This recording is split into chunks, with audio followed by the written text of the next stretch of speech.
Graça e paz, irmãos da IPCA. Estamos iniciando hoje o nosso 44º dia de Maratona Bíblica. E hoje nós estaremos, então, estudando o segundo capítulo da carta de Tiago. E o tema predominante, a ideia central, a ideia principal que é trabalhada por Tiago neste capítulo é a fé. E Tiago ele vai desenvolver este tema em duas partes. A primeira parte ele vai falar da fé em relação à lei, que vai dos versículo 1 até o versículo de número 13.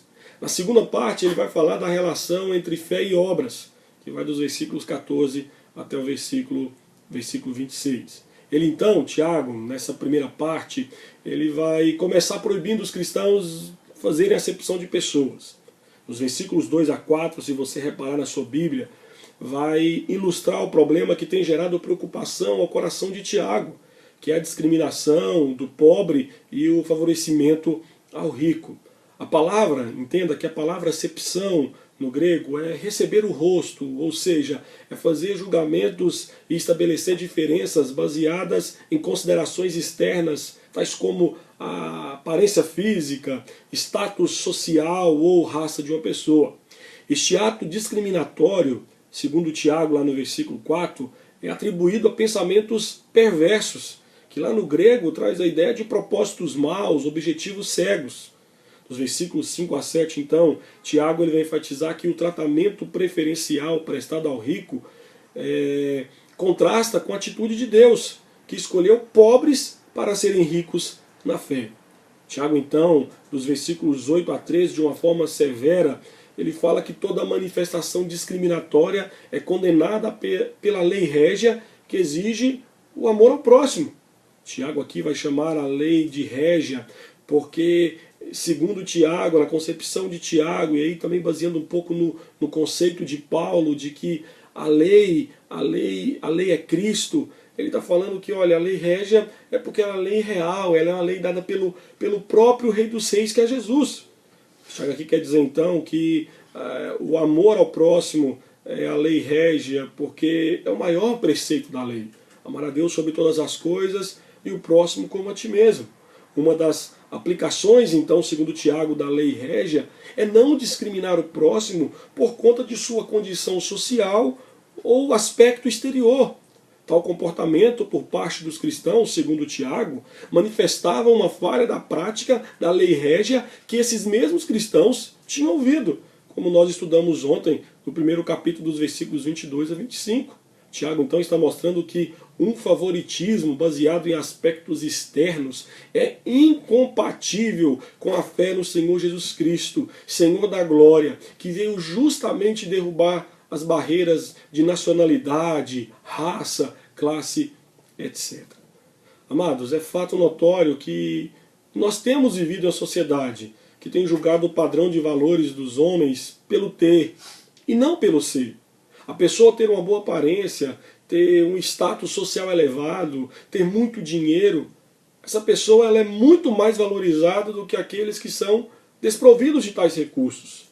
A valorização das pessoas nos dias atuais não está mais baseada no caráter, nos princípios dessa pessoa, mas está baseada no que ela aparenta ser ou naquilo que ela possui. E o triste, queridos, nisso tudo é que este conceito, onde o ter vale mais do que o ser, tem invadido nossas igrejas, e isso nós temos observado que é desde a época de Tiago. Eu observo em algumas igrejas evangélicas, que quando entra uma pessoa com a roupa suja, rasgada, maltrapilha, as outras pessoas passam a olhar com desprezo e alguns chegam a comentar do estado da roupa que aquela pessoa está vestindo. Eu já ouvi muitos casos de pessoas que foram à igreja querendo se aproximar ou se reaproximar de Cristo e desistiram, pois foram menosprezadas pelos aqueles que se dizem cristãos, que pregam o evangelho e pregam que devem amar o próximo incondicionalmente. Esses mesmos cristãos que voluntário ou involuntariamente têm tal atitude, acabam por afastar as pessoas de Cristo, justamente por menosprezá-las e fazer acepção de pessoas.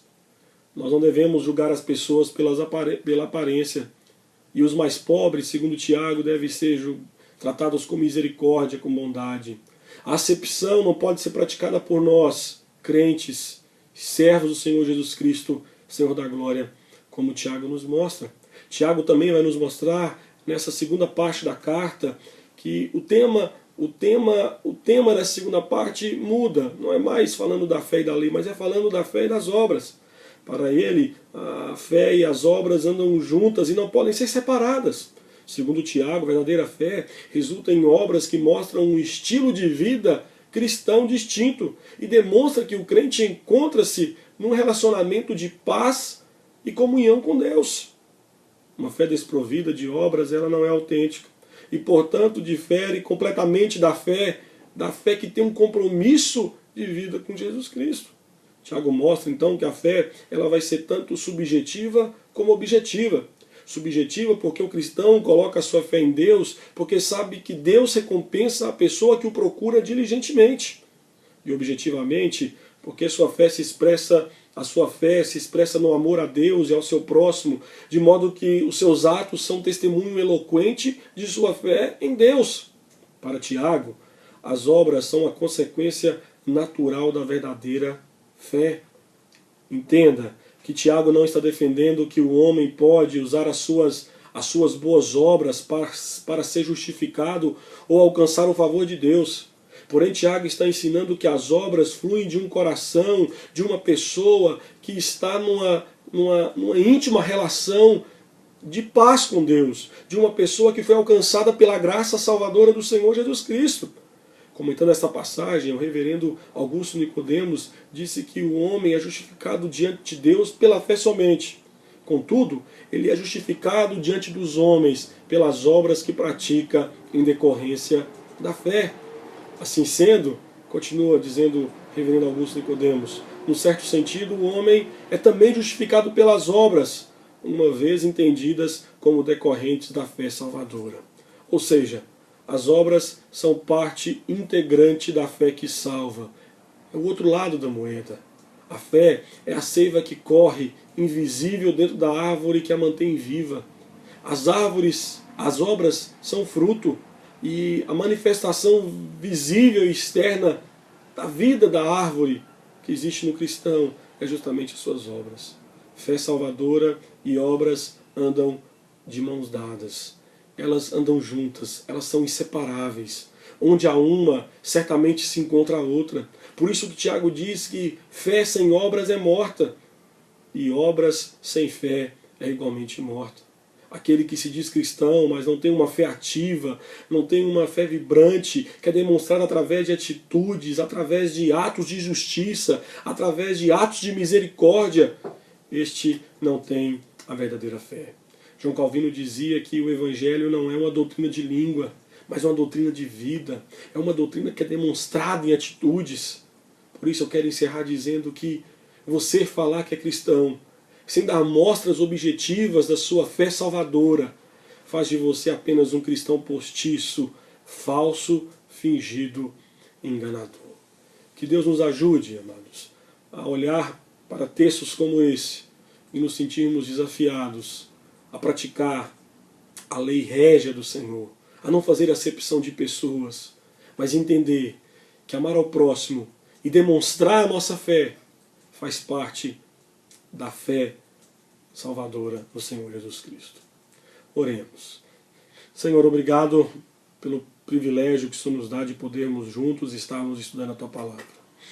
Dai-nos graça e ajuda-nos, Pai Santo, a praticarmos a Tua Palavra da forma que o Senhor nos desafia. Que não venhamos julgar as pessoas pela aparência, que não venhamos julgar as pessoas pelo que elas têm, mas por aquilo que elas são.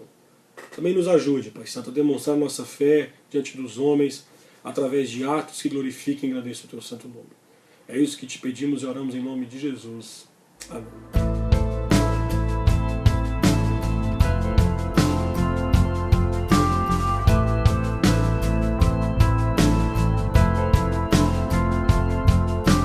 Cause the sun to rise in the eastern sky.